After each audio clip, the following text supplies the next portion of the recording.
Content warning for this book, because, it is a dark romance, is rape, sexual assault, graphic violence, drug use, graphic murder, toxic, abusive relationships, stalking, terminal illness, Stockholm syndrome, suicide, and self-harm, with themes of grief and depression. This book contains explicit sexual content, including gunplay, slapping, kink, and dubious consent.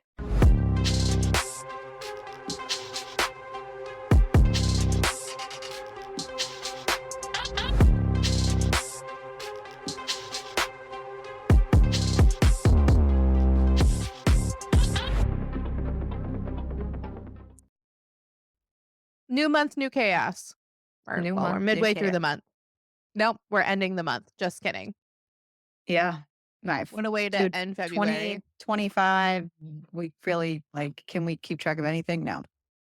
It's No. just, it just keeps hitting you when you're down. It's just one of those. Yeah. Wild. Okay. Well, hello. Hi. Hi. What a clusterfuck. We've had a clusterfuck of a week. Past week and a half, Yeah. I guess. Yeah. I mean, I got bit by another dog. So my Yeah. finger is encased in wrap. Yeah. But I have a job. That is a very good thing. Yeah. It's a very good thing. Yeah. I think it's my turn because it's all downhill from here. Okay, no, you cannot have the month I had because that was so bad, and I don't Yeah. wish that on literally anybody. I hope that whatever is happening with you just stops now and then calls it a day. We Yeah. can't afford that in our brains.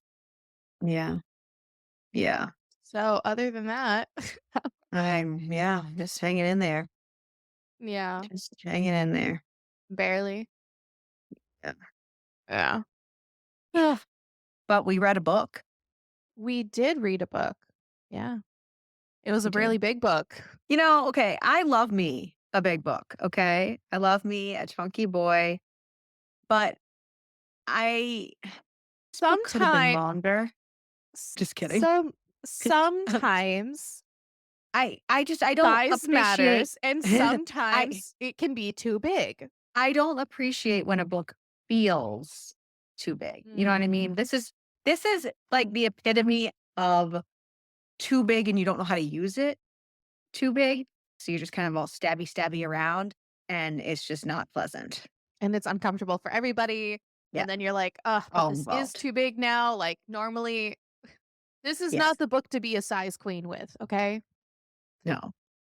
Well, you're welcome. Yes. And if I Anyways, sound like shit, that is because I got a new phone and my microphone hates me and decided that it's useless and it and doesn't we want just to spent the share. last 25 minutes trying to figure it out, and it still Yeah, didn't and work we out, gave up. so So we it gave doesn't up. want to pair to my new phone and it's just being weird. It'll work on every other app but Zoom. So apparently we just suck. So we read a book this week and It had words and everything. it Had a had lot of words, words. it had sentences, it had paragraphs, it had pages, it had chapters. It had lots of those. Did I think all of them were completely necessary? No, I did not. No, I did not. And Ariel's gonna tell Um, you all about it. yes. I yeah. I had I had I had issues. Yeah. I know you're shocked that I had issues. I had good things too, but I had issues. So, without further ado, this week we read Under Your Scars by Ariel Anderson. And this book was chosen because we were promised that this book did not necessarily end with an AGA. And I'm a sucker. I'm a sucker. Yeah, you are. So, I will tell you that I was slightly irritated right off the bat with this book because it was hard to explain what was really going on fully without knowing anyone's fucking name. Here's the thing, her name is on the first page because she's talking to herself. I missed that. But even so, the chapters are labeled differently than The their first names. page? Do I need to go find my Kindle? I'm looking. It's in italics, I believe. Oh, the second page, yes. But it was still confusing because I was like, and I will tell you why it was confusing that I didn't know who was anybody because we started off with a suicide note and from somebody totally different. And then we went into this person and we didn't know who was speaking or what it was or where we were going with this. And nobody used anyone's actual names for a very, very long time. So we meet our FMC who lives in Meridian City. And right off the bat, I was like, this feels Batman-y, just saying that whole name. She It's moved weird because there. I felt like I've heard it before, but you know Yes. what it gave but you wanna know what the name gave me? What? Not Batman. It gave me No? Pokemon. Yes. We're going to Meridian City. This is And not Pokemon, guys. We do not want to catch them all. gotta catch 'em all. Weird comment, though. My kid probably has listened to every single Pokemon song there is and every single version of it because he's a freak. Saying. Anyway, Is that end of sentence? That's all we're period. She moved there 5 years ago. She went to school to be a lawyer, but has horrible test anxiety and keeps bombing the bar exam. So she works at a law firm with a shitty boss to at least keep herself in the door. She's leaving work when her purse strap breaks and everything tumbles into a puddle, including her phone, which is not looking good and is not turning on. She continues her walk home after scooping everything up, but three men cross her path and she gets a weird feeling. So she picks up her pace and practically sprints with her apartment in sight. They seem to follow, so she ducks into an alley, which was a poor choice since it is a dead end. The men do catch up to her and surround Listen, her. honestly, I don't think you should go into an alley anyways. I think that's a terrible decision. Yeah, yeah. The men do catch up to her and surround her. She tries to fumble for her taser, but thinks she dropped it in all the mess and scramble. One of the men grabs her. She screams. He puts a blade to her neck and she closes her eyes. All of a sudden, the man is yanked away and she hears three rapid gunshots, then silence. She opens her eyes to see who she assumes is the Meridian City silencer, the serial killer in a red mask that patrols the streets at night looking for criminals. He tells her to go home, that he will make sure no one follows her. The next morning, the news reports the murders, asking the public for any known information. She goes to call the hotline, but realizes the bag with all her stuff got left there in the alley. She thinks that it's probably for the best to forget any of it ever happened. Later, when she checks her mail, inside is a package with her phone, wallet, taser, and stuff. Also, there's a business card from the Hellfire Lounge saying help wanted. She could use the money of a second job, which weird, but interesting. She goes outside to the dumpster to bring her trash out when she hears a groan. She gets her taser ready just in case, but investigates. Which again, girl, it's the man from the night before, the silencer. He is slumped on the ground. He grabs her ankle, she tases him and runs. He catches her. He tells her to be quiet and take him to her apartment. She does, begging him not to hurt her and saying she won't tell anyone. He tells her he isn't going to hurt her and asks for a first aid kit. She tells him where it is and blacks out.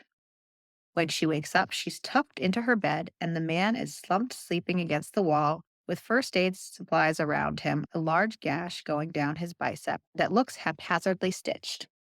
She notices these things because her father is a plastic surgeon. But she doesn't notice a lot of other things. No, she pokes him a couple times and he doesn't stir. She grabs one of the guns he has strapped to his thighs for her safety, and she goes to push the button on his mask so she can see his face. He is a wanted man after all. Any information leading to his capture is worth $1 million, and she's super broke.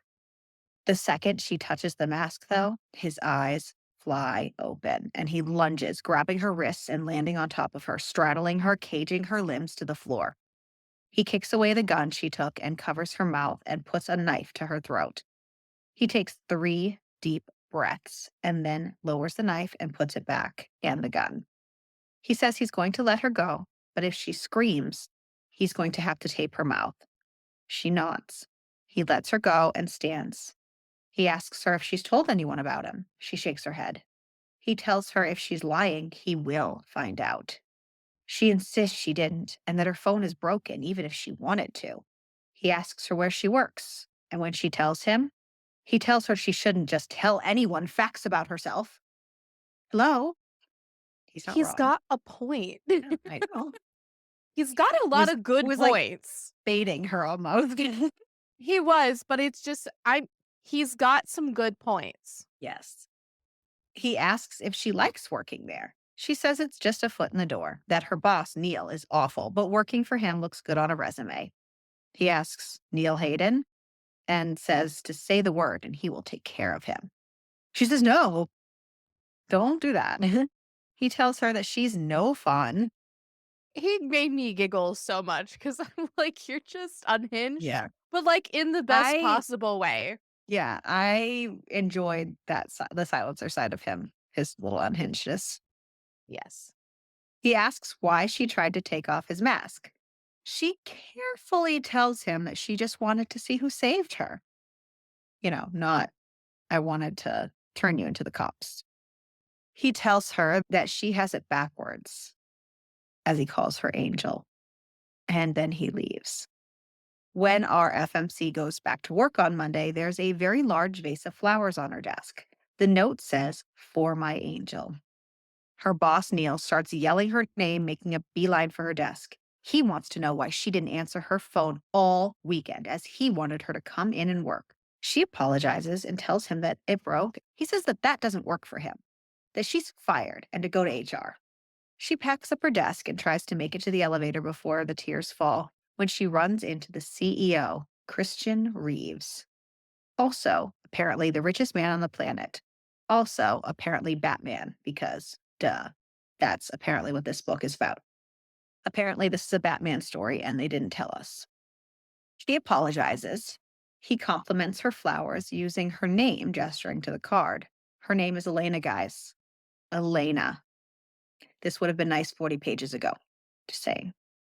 Or if you paid attention to the context clue from the very beginning, you would know this already. Yes. So, but still, why would we use it one time in 40 pages? I don't fucking know. I got nothing for you. He says, surely she's not leaving already. It's only 9 a.m. She tells him that she's no longer employed, as Neil pipes up, saying she was just on her way out. Elena goes to leave, but Christian stops her, saying the three of them should talk in Neil's office. Neil is like, huh? But Christian glares and moves them into the office. Neil asks if there's something he can do to help Christian with. Christian tells Neil that he's going to talk. Neil can listen. Christian announces that Neil will rehire Miss Young and double her pay and give her full benefits. Neil wants to know what Elena said about him. He also Boy, gets really gross. yeah, I'll get to that. But boy, like, if that's your first instinct is what did she say about me? That's probably not a good sign. When Christian tells him nothing, Neil implies Elena blew Christian to help her. But, like, how slow are you, dude? You saw her run into him at the elevator and meet him because you were watching her like a creep. There obviously wasn't time for him to drop his pants at the elevator. Christian grabs Neil by the neck and slams his face down into the table, telling him to learn Elena's name because he keeps messing it up and calling her Eliza, and that he hasn't slept with her. And if he makes accusations like that again, it will be a lawsuit and he will do as he's told and not cause problems. Kristen asks Elena to make them coffees, which was weird. She does, knowing Neil is never happy and never wants it the same way he asks for it. But she brings them back, and sure enough, Neil complains and says, really, out of all the bitches to sleep with, that Christian couldn't pick one that could get at least coffee right?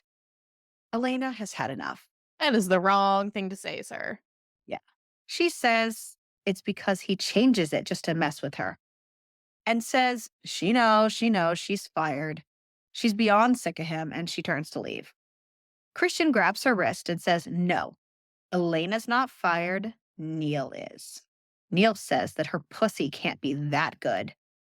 Christian tells him one more time and he will break Neil's nose and a finger for each extra minute it takes him to leave his building.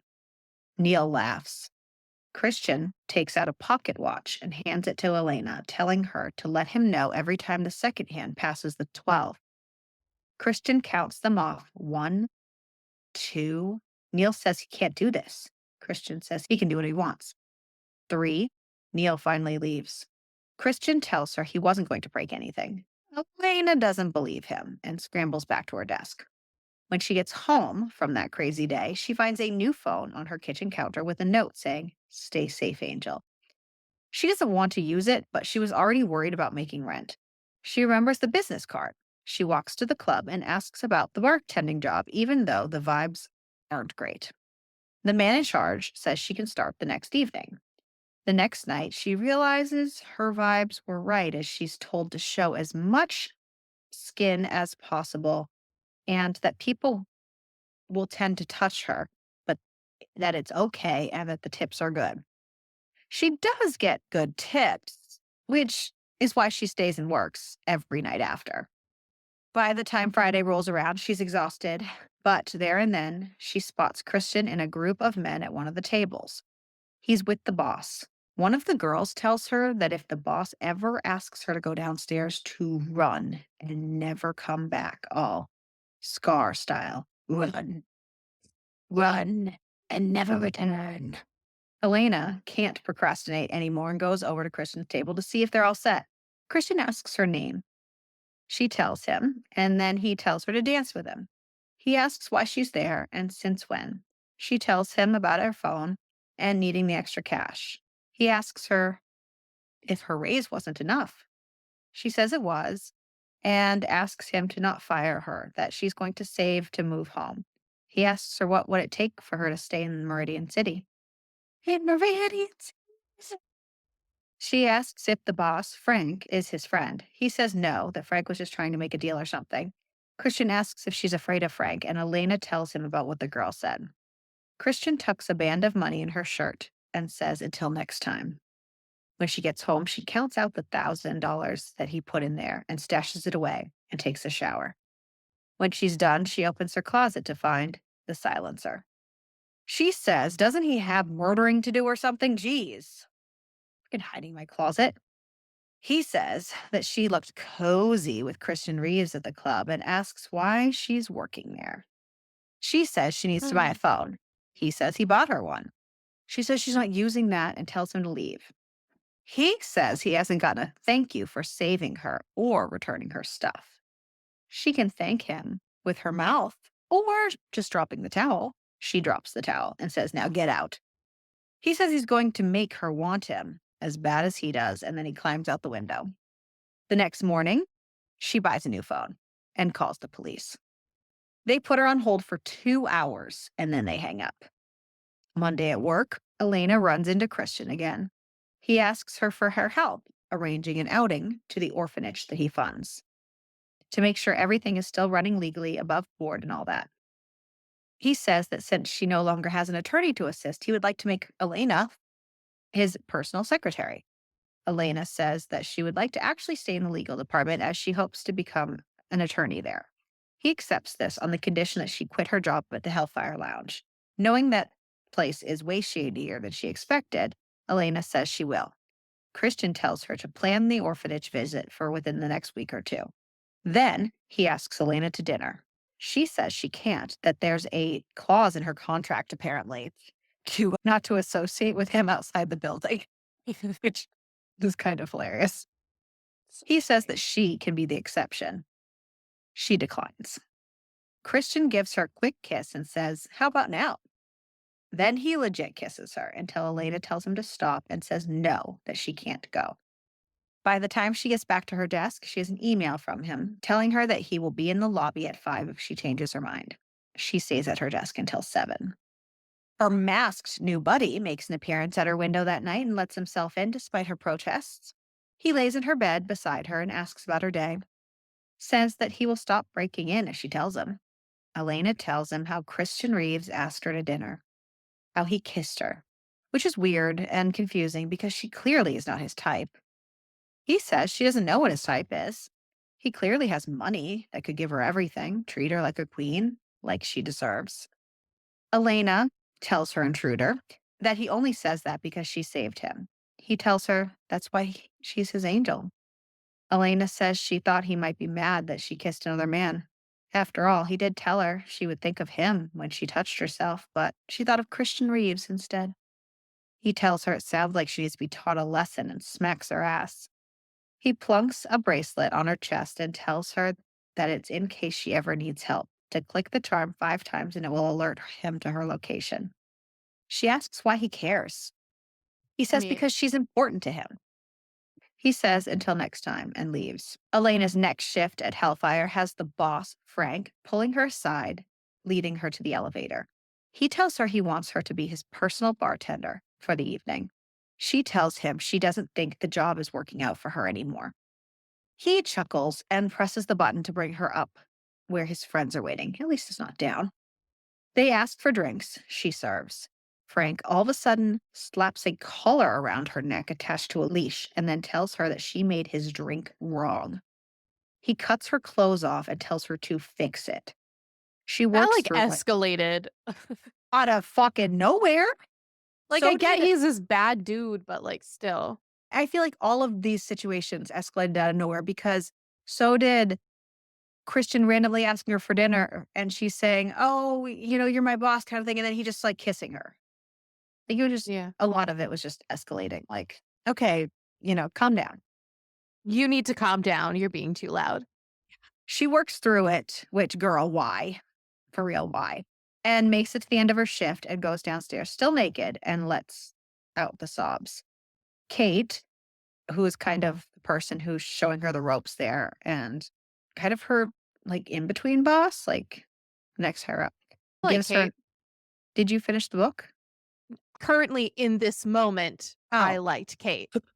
Okay. What? This point of the book, I liked Kate. Okay. I didn't. She didn't give me weird vibes until She we kept gave going. me she gave me the woman who knows what's going on and still Oh yeah, works because for the she's creepy man vibes yeah, I know. and, like, is complicit. Yes, that's what she gave me. So Kate gives her an oversized shirt and Elena books it home. She cries into her bed and just stares into space, and that's how the silencer finds her. He asks her what's wrong and goes to her. She turns over and he sees the marks on her neck. He's so mad, and in her face, she's able to notice that he wears colored contacts. He asks, "Who did this?" She tells him, and his getup, like his suit, we should tell you that like his suit is like specially designed. Like it's practically bulletproof. His mask has like a voice changer. It's like a gravelly voice changer. And yeah, it's like super high tech. And he's got like this black paint on his around his eyes to like create like a pseudo mask around So his so if eyes. he took his mask off, he'd be a raccoon. I was thinking more like tuxedo mask, but yeah. That too. I went Um, raccoon. yeah. No, this is she not that one book where the dude's name was Raccoon. oh god. She tells him that it was a leash. How she made a drink wrong, and this and working naked was her punishment. He demands names. Elena gives them. He says he's going to kill them. She Okay. tells him, wait, pulling him back to face her with his mask. He tells I her like that that his instinct reaction is just, "Imma kill. yeah, well, Murder." Yeah. he tells her he designed the mask. He can feel with sensors what the mask does. And she presses a kiss to it. He asks why she didn't use the bracelet. She didn't think it was enough of an emergency to warrant a murder spree, that she doesn't want to jeopardize his humanity. Girl, he's a serial killer. Right? Where I'm pretty But you're sure okay his with his humanity yeah. is gone. It's fine. After Elena falls asleep, the silencer pays the lounge a visit. Frank isn't there, but his buddies are. They're still enjoying themselves on the top floor. The silencer lets himself in and plays with his food. He lines them all up as a present for Frank and kills them all. The next day at work, Elena is falling asleep at her desk. She gets a message from Christian around lunchtime to meet him in his office, where he massages the back of her neck and she conks out. She wakes up at 7 at night, still in his office. He ordered dinner for them. They eat and he takes her home. Elena panics when she realizes that she's late for work at the Hellfire Lounge.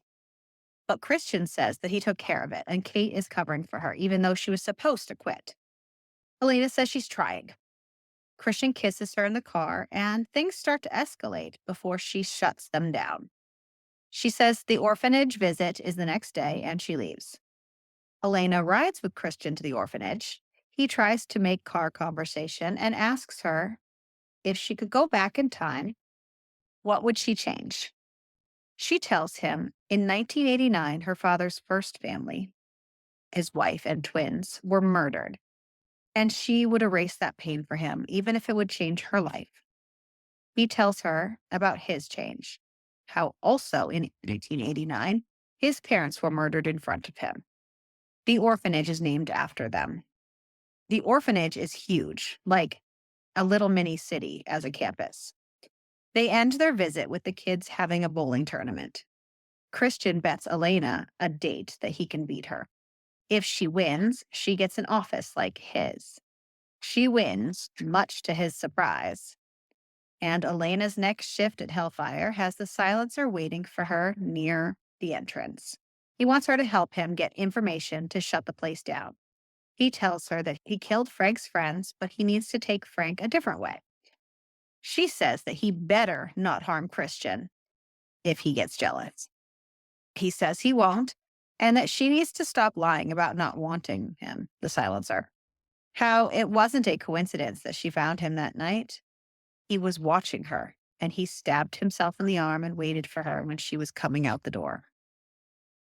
A little unhinged, just a little. I mean, Elate, a little bit. yeah. Elena says that he's insane. He Well, tells okay. her, yeah, that she's the object of his insanity. So, and to get the info. And he leaves. During her shift, Kate tells her that she has a request from a private room and gives her a paper with the Reeves stamp. Elena finds Christian, who kisses her. She's confused why he paid so much to rent this room when he just saw her. He says he would pay even more to touch her. I roll. She says, really? He says, name Sorry. the he says, name the price. She tries to think of something so ridiculous and says, a yacht. He says, done, and That tears her I was like, underwear from beneath her skirt. Like, okay. both of you. Seriously, both of you. So I just found Anyways. this whole scene so ridiculous because she's like, oh, I want a yacht. And he's like, okay, and tears off her underwear. Like, we want a date with me? No. I want a yacht. Tears off your underwear.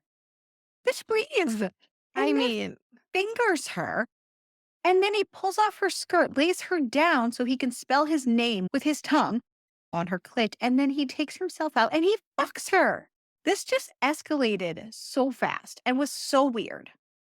When they finish, Elena begins to panic over what she just did because, girl, figure it out. She tells him she's so stupid, she just put him in danger. He tells her to breathe.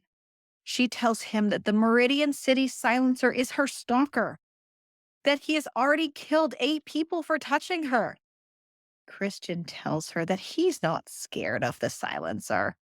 Duh. I wonder if people Bruce is really not afraid of Batman. I wonder if because it read like they were trying to play it off that they're not. I Well, don't know. I'll get there. Hold on. She says I she thought it made was a obvious. she says she made a deal that she has well, I thought they were going down a different path, and I think they tried and they did it poorly, and I'll get there.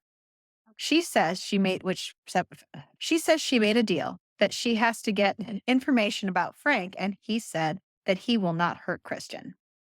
Christian hands Elena his phone and says to put her number in, that he will bring her home after her shift, which, first of all, you texted her earlier to come to your office. And nope, okay.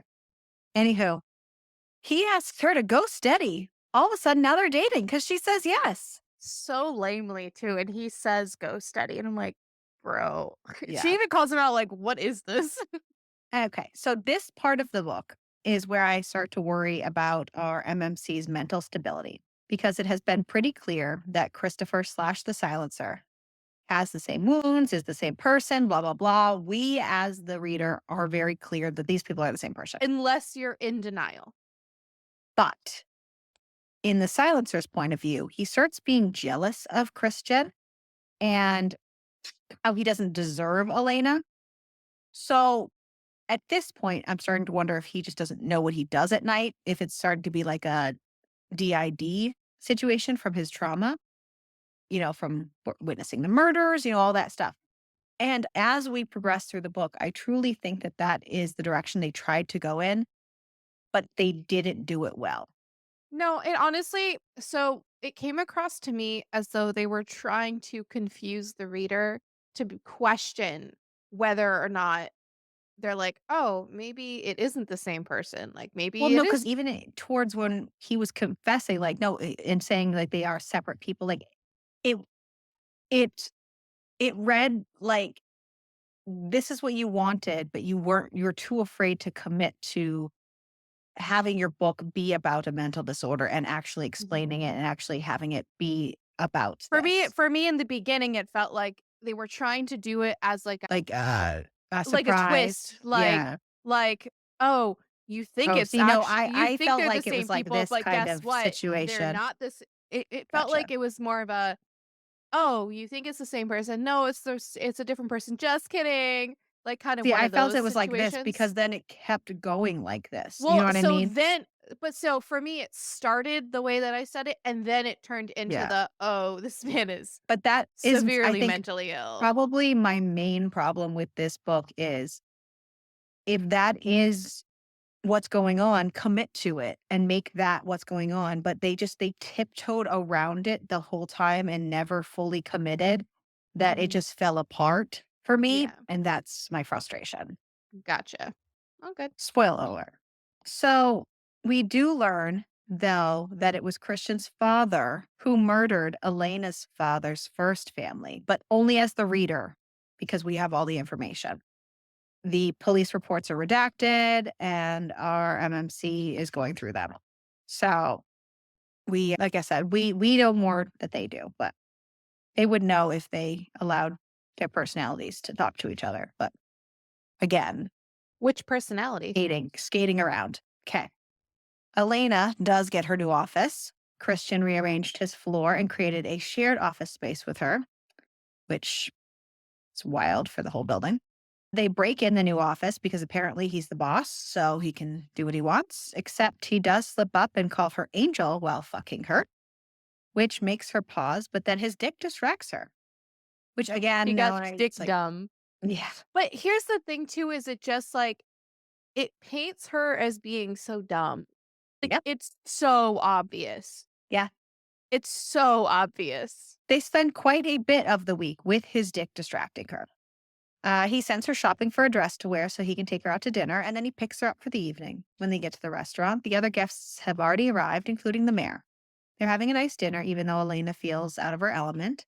At some point, Elena heads to the restroom and, upon coming out, runs into Neil. He is drunk and mean. Elena tries to just walk away, but he grabs her. She tells Neil to let her go, and then Christian is there grabbing Neil and slamming his head into a table and breaking his arm, telling him not to go near Elena again before pulling her out the door. Christian is seething and worked up, waiting for the valet, so he asks Elena to talk to him and distract him. Frazzled, she rambles about how she used to contemplate stealing the coffee creamer from the office at work, but she didn't want to because she didn't want to bankrupt the company. Okay, so I understand her thought process a little bit. I thought that was very funny because it's just going to show like It was that spiral, is yeah. irrational. Yeah. But yes. He kisses her and the car comes, but he shakes his head, muttering, "You're the mistake." And as he drops her off, she feels hopeless that he clearly doesn't want her anymore. Here's the thing though. She took that and fucking ran with it. Yeah, she did. I was like, you're not even gonna ask a question, And with like no context, no nothing. Yeah, as he's muttering. right? Yes. I would be like, why are you muttering that? And ask some questions. But I'm just a She girl. she doesn't ask questions. I'm just a I'm girl. just a girl. I felt she also had quite some mental problems as well because she like just dove into Can depression real I be fast. so for real with you? There's so much of this book. I thought it was her parents had gotten murdered. And so then when they kept not mentioning it, and she's like, "Oh, my mom and my dad," I'm like, "But I thought her parents were dead." I don't know I was why my honestly brain thought that the way how unhinged she was throughout because this book. because then I was like, "Wait," because then it like when it did the police report with like the names and everything, I was like, "But her name's Elena." I'm so confused. What is happening? I my brain for some reason was in the her parents got murdered and Yeah. his parents murdered. So I was like, oh, they can bond that way. But then she's talking about her dad and her parent. And I'm like, I thought they were dead. So I felt stupid Well, until just now when we're discussing that it's her dad's former family. Yeah. Just know my whole brain was like, they fucked up with a plot point because it's her family's they dead. did fuck up with a major plot point, but we'll get there. Got bit So by a dog, give me some slack. here's the thing though, okay? She was so unhinged and clearly not mentally all there that as this book went on and shit just kept happening and happening and happening, to me, I felt, and we were warned that this was not necessarily going to end on an HEA. So to me, I felt that the only possible redeemable way that this book could end was her being committed to a mental institution, and this was all in her head. That would've been so Spoiler alert, that is not what happened. But I felt that was the only way that this book could have redeemed itself for me. no. But that is why, Here we are. yeah, here we are. And then I just couldn't complain as much, I guess. But you know what? I like talking about the good stuff too. And there's stuff good, but I also like to complain. Obviously, you all know that. We know that Um, so well. so the silencer finds Elena sitting naked, except for Christian's jacket, on the kitchen floor, crying and eating ice cream and drinking tequila. So obviously that's not a good thing. He asks who he needs to kill, and he sits behind her so she can lean against him. Elena drunkenly says Christian Reeves, which girl, that he told her that she was a mistake. He tells her Christian didn't mean it, that he would bet his life he wasn't talking about her. She tells him that he wasn't there, that she had felt that she had felt special, but that she doesn't care anymore, and turns and straddles the silencer, saying that she wants him, grinding on him. He tells her that she's drunk. She tells him to punish her for sleeping with the hot billionaire. He tears her dress, laying on the floor, to create a blindfold for her so he can click his mask open and kiss her. He puts his mask back on and tells her it's time for bed. He tucks her in. Elena asks if he can punch Christian for her since he's tall like him. Perfect punching height. After she falls asleep, he bites her neck hard enough to leave a mark. Okay.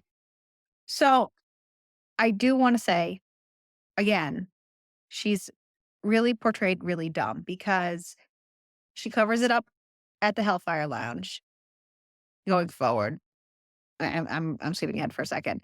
But Christian never questions the bite mark on her neck, and she never questions that he doesn't question the bite mark on her neck. I okay. Then the silencer replaces her birth control with placebos before he leaves. Yo, I was like, dude, And then no. he beats up Christian with a mirror. Yeah. But Yeah. the way that they even worded it too, that's why I was thinking that I they were trying to trick the reader into thinking that they are two separate people know just it because was of very the way that clear it that went. it was a mirror and sharp, Mhm. but that's why I thought it was like a dissociative identity thing. But again, all you did was Yeah. skate around it. You didn't. Her mother's a fucking therapist. Sorry. Ugh. Elena doesn't go to the office the next day. Sorry. And that gives me the same energy as she was a witch, bro. She came down in a bubble. This is why we don't record live. I want to so bad. It's gonna be so funny. Maybe we'll allow, like, 1 or 2 people to do it at a time. We'll ease them in. Anyways, so sorry. um, Elena doesn't go to the office the next day and ignores Christian's calls and messages. He shows That's up to the the health adult thing to do. right. He shows up to the Hellfire Lounge. Clearly, he's trying to contact her. Like he thought he didn't want you. I don't know. He shows up to the Hellfire Lounge during her shift and waits for her to be done. He apologizes and tells her that he wasn't talking about her. How do you know she's upset? And how do you know that she's saying? She says, yeah, It's right. just, it's fine. She asks what happened to his face. He tells her the silencer at her request. I She's just okay.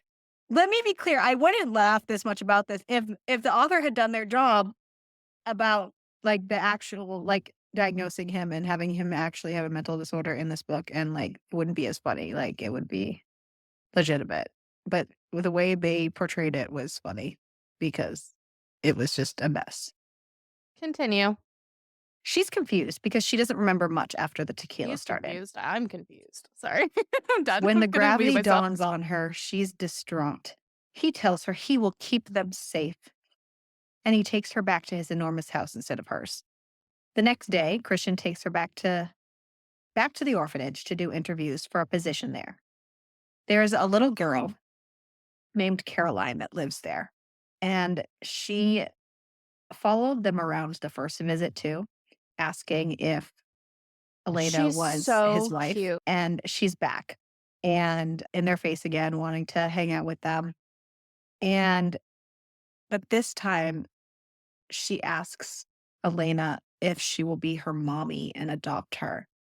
It's sad. She's 4 and she's there. The orphanage actually takes kids who were it's not just like a regular orphanage. It takes kids who like were in serious situations. Like Caroline was there because she was trafficked. But so yeah, and Elena's, kind of makes her really sad because she's like, maybe someday, but I can't right now, kind of thing. I can only have my own life together.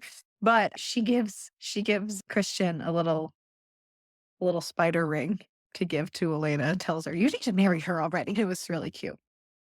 And keeps calling her Mrs. Reeves. And it starts this whole joke with Christian about how she needs to marry him.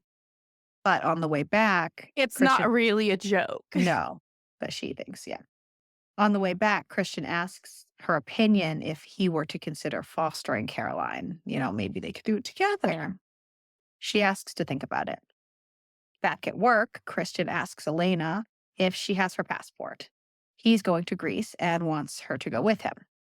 She says she can't miss that many days at Hellfire. Christian says that he will take care of it. He's going to pay for her because that's what the Hellfire is doing. They are trafficking people. So he's just going to pay for Elena. The silencer finds Elena as she's packing. He wants to know what she's learned about the club. She tells him that it takes 2 keys to get downstairs in exchange for him telling her his real eye color. Guess what? It's the same as Christian's. No. After he leaves, she calls Christian's driver and asks to be picked up early. They go to Greece. No hotel for them. Elena's promised yacht is waiting. Christian tells her that he has never met anyone he wanted forever with until he met her. They get the hot tub ready. Elena getting in and asking Christian to join. He gets in fully dressed. She complains and says why he won't ever take his clothes off around her. This? You just noticing this now? He admits he has scars. She says that won't run her off. He says he needs to tell her something. Well, 2 things, but he's afraid she won't believe the bad thing if he tells her the good thing first. She says to tell her the good thing now and the bad thing when they're back home, so she can run if it's truly bad. Yeah, that's what you should tell. He tells her he will catch her if she runs. He tells her that he loves her. He's clearly devastated when she doesn't say it back, but she feels like it's too soon for her because it's been like 3 weeks. Not even. She wants to be so sure before she says that. She tells him that she's sorry, but that she promises she'll get there. She wants it all with him. He just moves faster. She thinks he should start fostering Caroline, though, and he's happy about that. The rest of their trip goes well, and they have a nice time, and Christian gets his business done. When they land back home, Christian heads to the office to wrap things up, and Elena finds an eviction notice taped to her door saying she hasn't paid her rent when she knows she has. The silencer is waiting inside for her. She's in no mood. He pouts, saying, guess she didn't like his surprise. Elena grabs a knife and starts swinging. He stops her fighting and duct tapes her mouth shut and then hog ties her with zip ties and leaves her like that for the night, which was a whole escalation. In the morning, he unties her and she scrambles back and starts to sob. He freezes, realizing he's gone too far, and tries to go to her, apologizing. Elena grabs one of his guns and aims it at him, and she asks what his end game is, why she's so important to him. He tells her she saved his life. He lunges for the gun and disarms her, holding her against him. He tells her she's his everything and that he loves her and she will love him back, that she needs to stop and see what's right in front of her. Yeah, bitch. And then he leaves. Open your eyes. Open your eyes. I know that we all like to pretend things are not happening, but like, girl. Elena calls 911 and says the silencer is stalking her, and they laugh and hang up. So she calls Christian and tells him about the silencer getting her evicted. He tells her to move in with him, that he will be there in 30 minutes. When he picks her up, she tells him the whole story, but he seems frustrated and weird that she called the police. She I feels he wonder why. she feels he isn't taking it seriously, and once they arrive, she locks herself in a guest room for some space. When she's ready, she goes in search of him for answers and finds Christian in his bathroom crying and cutting himself with a mirror shard that he has broken in front of him. Like he broke the mirror, She asks if this is the bad thing. He tells her that the day they met, he was about to end his life, that the only thing that stopped him was her calling for help. She realizes what this means. She flees, sobbing, running out the door, grabbing a set of keys. She heads for the police station, Christian calling her repeatedly. She doesn't make it there, though. The car gets T-boned through an intersection. The people who hit Elena, they get out, make their way over to where she is, crawling out of the car. And as they grab her, it's clear that this was no accident as she hears Neil's voice greet her. Oh no. Elena wakes up in Frank's upstairs suite. Frank tells her not to panic. Elena presses the panic alarm. So there you go. Don't panic. Too bad. Elena presses the panic alarm on her bracelet.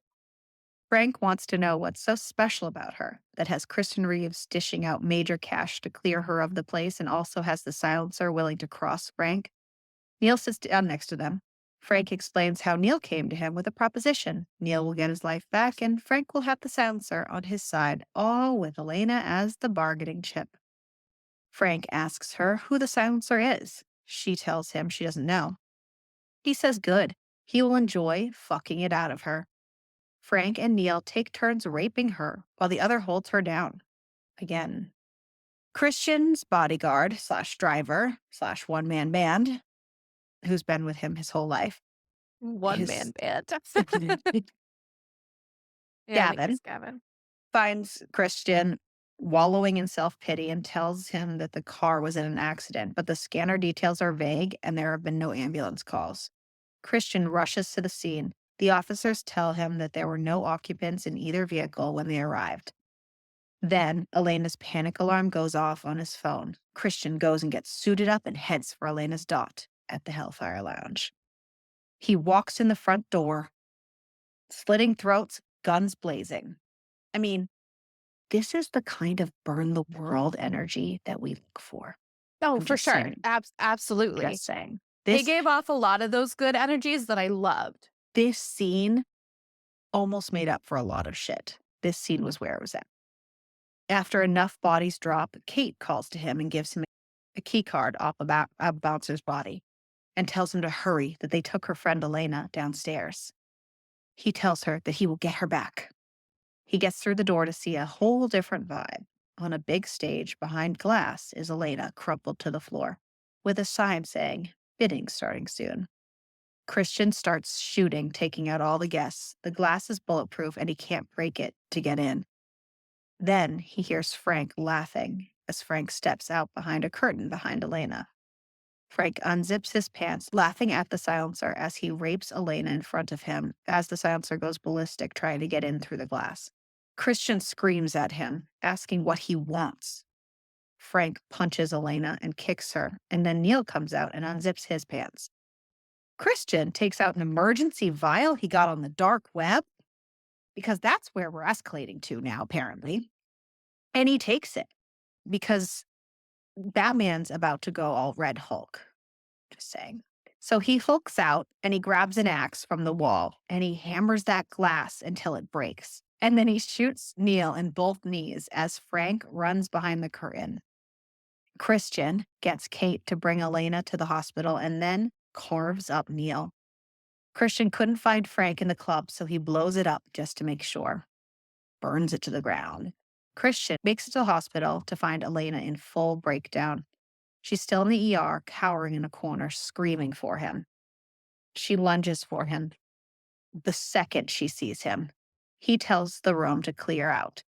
Elena wakes sometime later in a hospital room with a doctor asking her about pain levels.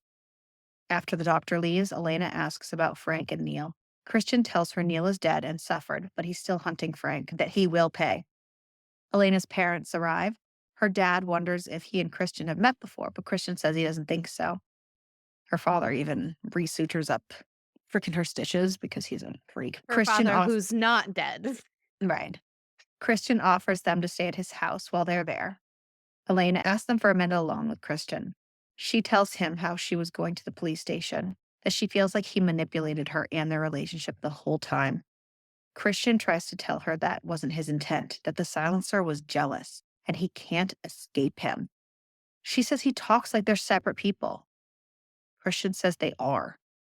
She says if he would do anything for her, then give up being the silencer. Like can you not read the room? But apparently not. And No. again, the author did not create this situation well. He tells her it's not that simple. She says, then give her up. He says he can't do that. When Elena is discharged, Christian brings everyone back to his house. Elena's father, Elliot, is clearly uncomfortable and makes a crack about Christian's father and the house. Christian's surprised that they had met before, but then he remembers Elliot used to live there. Elena calls for him. She says that she's going to leave with her parents when they go and not to follow her. He tells her that she can't. She's his reason for living. And then he pulls manipulative bullshit, threatening to shoot himself until she agrees to stay. When her parents do leave, she tells him again that she wants to go with them, but not to hurt himself. He ends up writing a letter for her before she goes, saying how much he loves her. She goes to him, pissed off and crying, letter in hand, saying she couldn't give Frank and Neil his name because she loves him too. But he has to give up being the silencer. Kill Frank and then be done. But He he's been tells her doing it for yes. so long, so why would he give it up? Yeah. Just saying. I want to know Love what, can't fix well, everything, and I okay? want to know what triggered it because he said he's only been the silencer for 2 years. Yeah, because you would think that, like, It would you have would been think his since, parents' death would have been the trigger, right. And yes, he but it did have a lot wasn't of because that violent was outbursts, but but it's not the same thing. Yeah, I'm curious what triggered the start of the 2 years of being the that's what I'm silencer. saying. Like, I feel like for a book to be 700 pages, this could have been about his mental illness, and we could have taken half of this shit out, and this could have been better. Elena's parents are waiting by the door. She tells them she's decided to stay. Elliot is pissed and says she's going. When she says no, Elliot asks to talk to Christian. He wants to know what Christian has done to his daughter and says it's all Christian's fault. And he has until she comes home for Thanksgiving in a couple weeks to break up with her. Christian tells Elliot he isn't doing that. Elliot says he's not letting a Reeves tear his family apart again. Elliot goes back to Elena and tells her to call him anytime and he will save her from Christian. And then the parents leave. His heart is in the right place. Yeah. Elena spends the next 2 weeks resting and studying for the bar when she's bored. Christian gives her space unless she wants him near her as a quiet comfort. The week of Thanksgiving rolls around, and Elena asks Christian if he will go to Texas with her, even though they are in a weird place. He says he will if he's allowed and tells her what Elliot said before he left. She's confused by it, but thinks maybe their fathers didn't get along in the past. Her father does hold a grudge. Christian says he will have the jet ready. On the plane ride, Elena tells Christian how she's still really struggling. She wants and craves his touch so much, but the thought of being touched by anyone makes her want to scream. Christian says she can take as much time as she needs and has her allow him to use his voice to talk about touching her to try to help. It does for her a little. Thanksgiving dinner is good, but also awkward. Elena's brother and mother are nice to Christian. Elliot makes a comment about the best stuffing he ever had being from Fat Lou's, the same place Christian's parents were murdered. That night, Christian can't sleep, so he goes outside for a cigarette. He's joined by Elliot, who has 2 glasses of scotch, a manila folder, and a gun. Elliot gives Christian a glass and tells him to drink. He does, and then he finds inside the folder the unredacted police report with his father listed as the killer of Elliot's first family. No way. Yes. Christian says that it isn't true. Elliot says it is, and that he remembers Christian's face. We get a flashback of Christian coming out of the restaurant and the man with the gun shooting his parents. Christian grabs the gun in the present and aims at Elliot. Elliot says, "Do it." Elena will never forgive him. He realizes Elliot is right and lowers it. Christian tells him not to mistake his love for her as forgiveness, that he will slowly torture Elliot by being a permanent fixture in his daughter's life. Elliot says if Christian is like his father, his relationship will fall apart, that he should have killed him 30 years ago. Do it, Christian says, that she wouldn't forgive him. Elliot goes back inside. In the morning, Elliot makes a remark to Elena about how Christian will lose interest and basically like kind of makes it like sexual kind of thing, like something she must be doing something right, kind of spreading her legs kind of thing. Like, dude, that's your dad. Like, yeah. She's not having it and decides to leave early. The next couple weeks are not great. Elena really struggles with anxiety and depression and has multiple panic attacks. One when Christian kisses the top of her head and she wasn't ready for it. On a good day, he has her tie him up so she can be in total control of something and it helps. Mid December brings Elena's brother's wedding, which fills Elena with some happiness, even though Elliot is still a dick. Elena drags Christian away to fool around a little, which is a little weird considering, but she makes sure that she's in charge. They go back to the reception and dance and drink. Elliot punches Christian and calls him Thomas, his father's name, when he goes out for a smoke, so that's fun.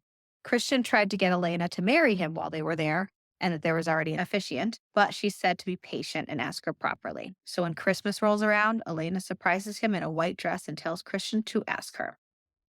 This whole ending, I'm just going to warn you, all of a sudden the pedal is to the floor and there are no signs, there are no pauses, there are no anything.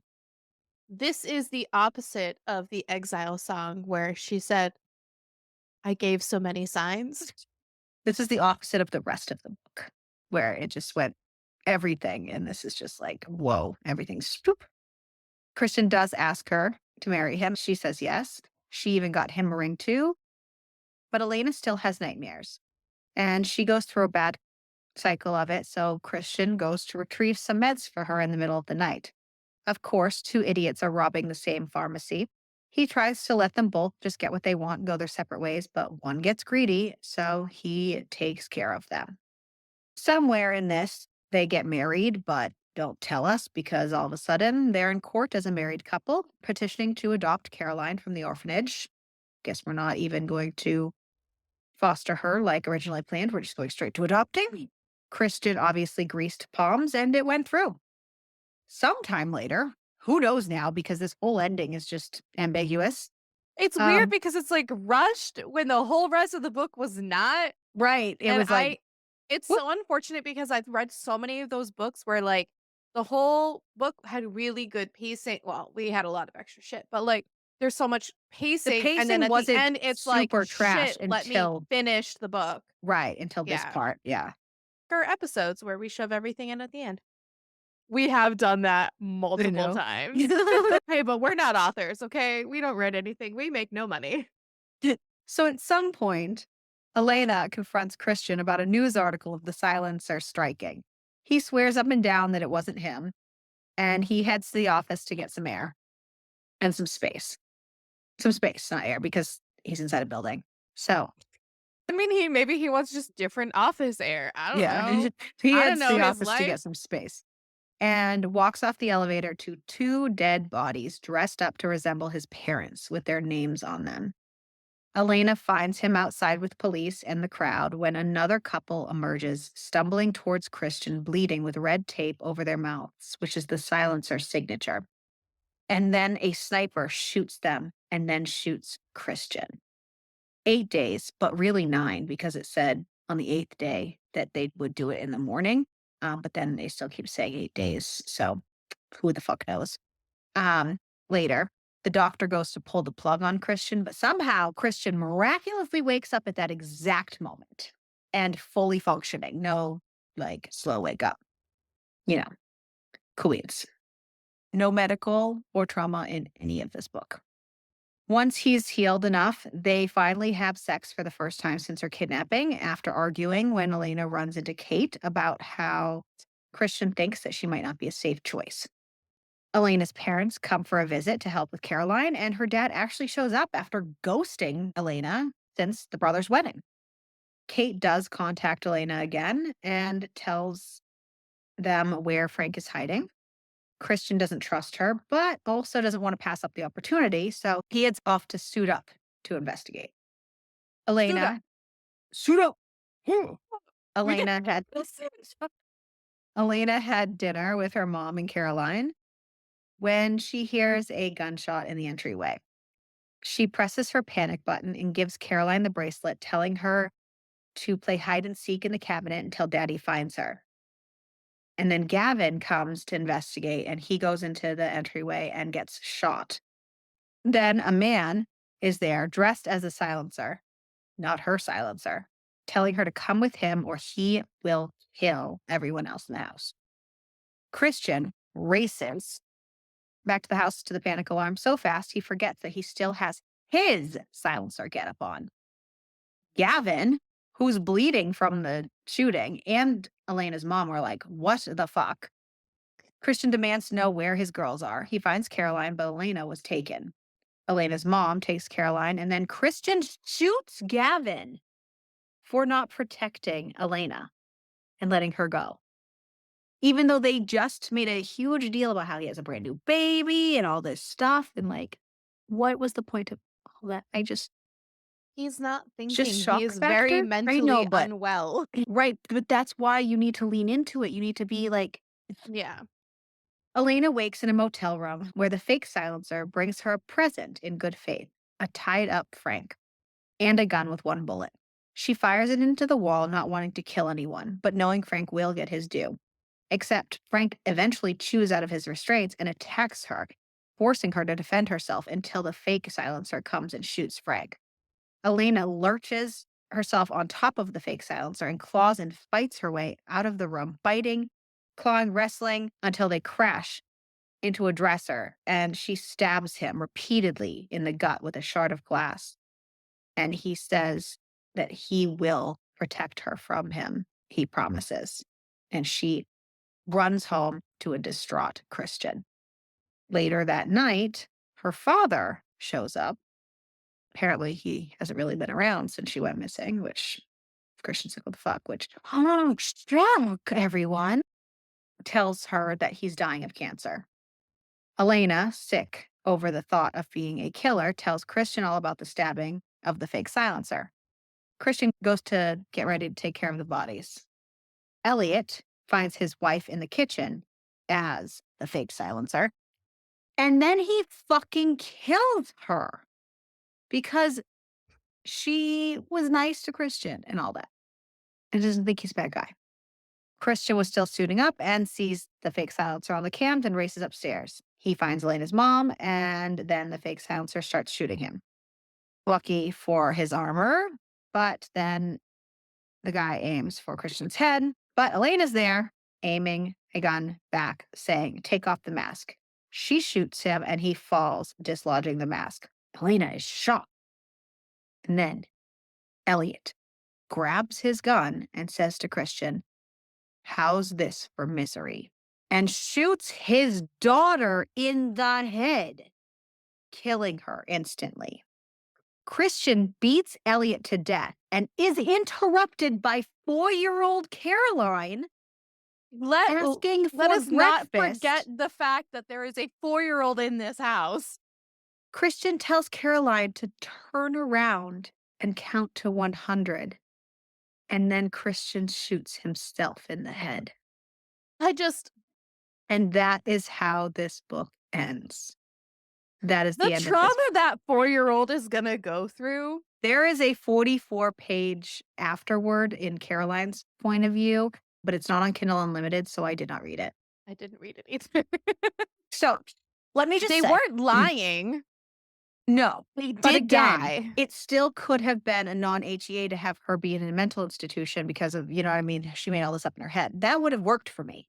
And So honestly, even if she still stayed dead and he stayed alive, and then he just continued his vigilante shit, right, yeah, and just that would burned be the fucking great. world, Yeah, right, that would have or, been like, took fine. care of his kid?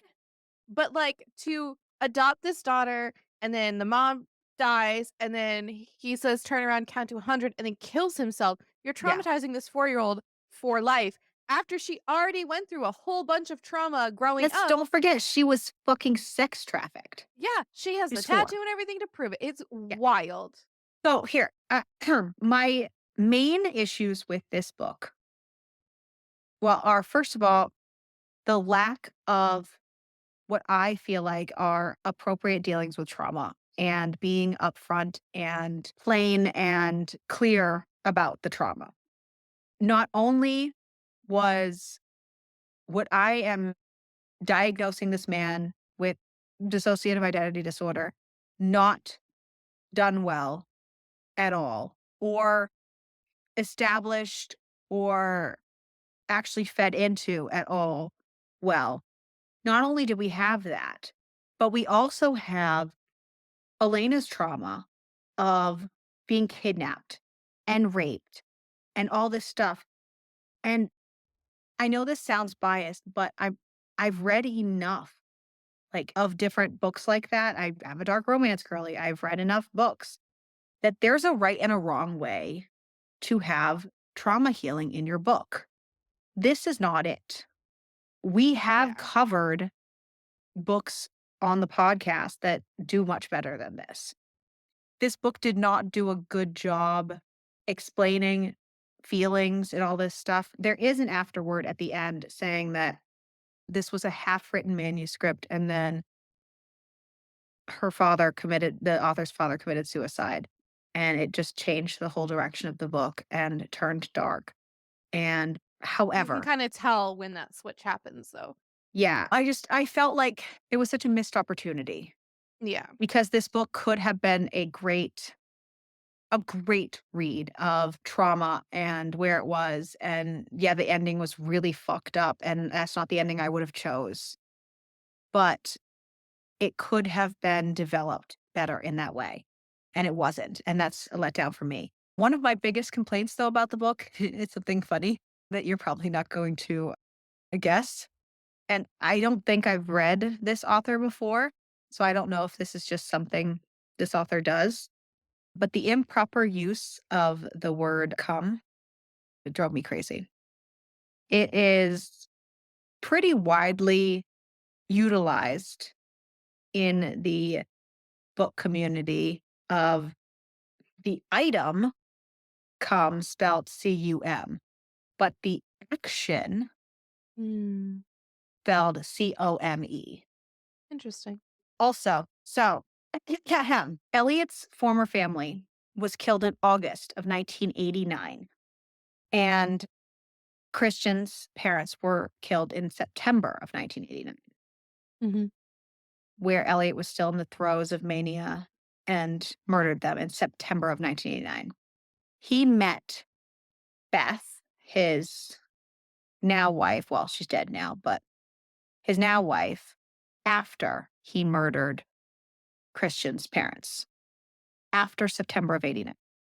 Elena was born in February of 1990 as a full term baby. Interesting. Yeah, that's weird because, The only thing that would, like, justify that would be if they were having an affair, but they say that, like, they met after. Correct. I hate that shit, and you know it. Yeah. So, those were my issues. Did I fucking love okay, I'm just going straight to favorite character. Hold on. Sorry. Did you have something to say before I go straight to favorite character? No. Okay. Favorite character. However, what I did love about this book, my favorite character is only the silencer. Me too! Not Because Christian, the silencer portion of him. yeah, Christian can not go get Christian. fucked. Christian, goodbye. Just the silencer. I his burn the world shit, I was Loved here it. for it. I was His here for it all of it that. was, like, the way he spoke too, so, like, his, like, This little entire sarcastic yes, moments. this entire book was a missed opportunity because there was too many things going on. If she had just focused on the triangle between Christian, the silencer, and Elena, and that what that the dissociative identity meant and her relationship with the two different people, money. Would have been money, Yeah. but that was not what this was, sadly, sadly. But that Who's your was my least favorite. favorite character? There's quite a few of them. Quite a few. Honestly didn't like anyone else for so many reasons. I mean, Elena was so fucking stupid. Her dad, Elliot. I'm going with Elliot. Mhm. He pretty much set this whole thing well, he didn't set the whole he kinda set the whole thing in motion pretty much with Christian and everything by, murder facing his parents. Though you can make the argument that, like, They're his parents, but yeah. a little boy. He just left a little, yeah, yeah, yeah. Well, then, he because Yep. then Elliot not only ruined that him as a little boy, but now we have a 4-year-old. All right, so Amazon Amazon gives us a 4.6 and Goodreads a 4.4. What did you rate it? A 3. I felt bad because I was going through some of the reviews and felt like I'm like, did we read the same book? Because I felt like I was judging this really harshly, but I had problems. I I mean, had that's the thing is, like, everyone reads differently though. So, like, it's not like a lot of people could really, really, really love it, but then, like, you're you have your own opinions, I so it know. makes sense. So I rated it a 3.5, and the point 0.5 is only for the silencer. You're so good. Uh, scale, pepper scale. Okay. The cum thing bothered me so bad. The out of nowhere interactions bothered me so bad. Every single scene we had in this book never had any proper buildup. They all seemed, every single one seemed to come out of fucking nowhere. Even when they were together, it seemed so out of place with everything else. So I'm saying jalapeno. And is that based on your personal feelings or, like, how we set So the scale? jalapeno, multiple scenes. There wasn't anything extra or crazy. No, yeah, no. I Um, agree with you, I'm just giving you but I shit. think, but I'm With also how you adding like, prefaced it, I was just giving you shit. but I'm saying it was written like crap. Agree. Survivability, Ariel. I would have made a lot of different decisions. Yeah. But if I Yeah. was to make the exact same decisions, I would also be dead. Oh. I feel like I probably, so here's the thing. If I would have leaned more towards her decisions, I feel like I would have given into the silencer first, Mhm.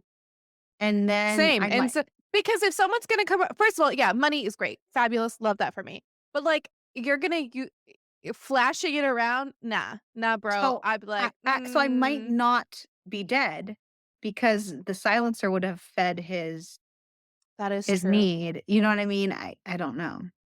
And if I fed the silencer, he probably just would have offed my dad anyways. And I would have been like, "Oh, no." "Take me, silence me in the fun way." Yeah, I agree. That's so crazy. Yeah. Gosh. Oh my gosh, how freaking crazy. This was a ride. Like I said, this could have gone in many different directions, and it would have been way more palatable for me. This just went in a lot of directions. with no really well intention meaning, Yeah. which I mean, sure, she said is because she was full of grief, but then don't publish it. Wait until Yeah. you're clear headed and write then. So, like, I feel bad, but like, come on. Okay, so let's find out what we're going to follow up all the murder with. Oh, that's tragic. Are we going to have more murder? Are we going to have I think there's plenty of murder on here for us to there choose is from. honestly, I think we were just in a murderous mood when we made this. So let's Welcome to figure this out. 2025. Hell yeah, baby. All right, let's spin this sucker. You ready? Mhm. All right. Let's see what we're going to do.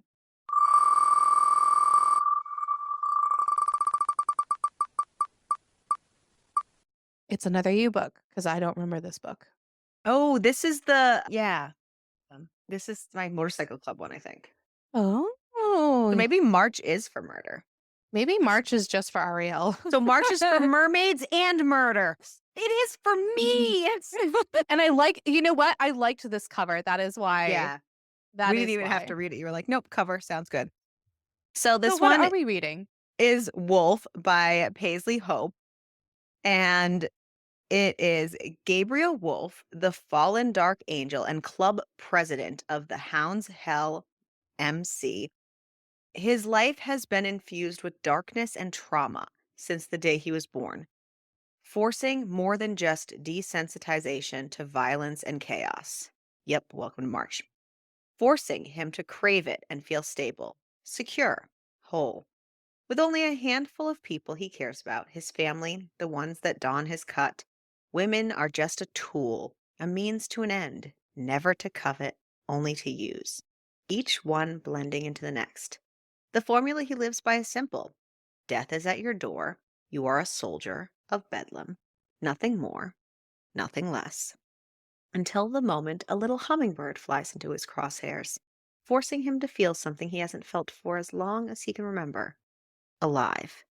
Let the hunt begin. Ooh. Yes. And I don't think we've done a motorcycle club on the podcast yet. Not at all? Or I has it don't just been a think while? so. That's kind of cool. I like motorcycle club books. Yeah. So it'll be interesting. So we are. March is for murder and mermaids. March is for murder and mermaids. What a combination. Woo! So, with that, please join us next week as we dive into a motorcycle club, which I believe for the first time on the podcast, which is crazy considering we have read an aggressive amount of books. And I've done an aggressive amount of motorcycle clubs myself. So interesting. Yeah. Mhm. All right. Make sure to keep reading. And keep it smutty.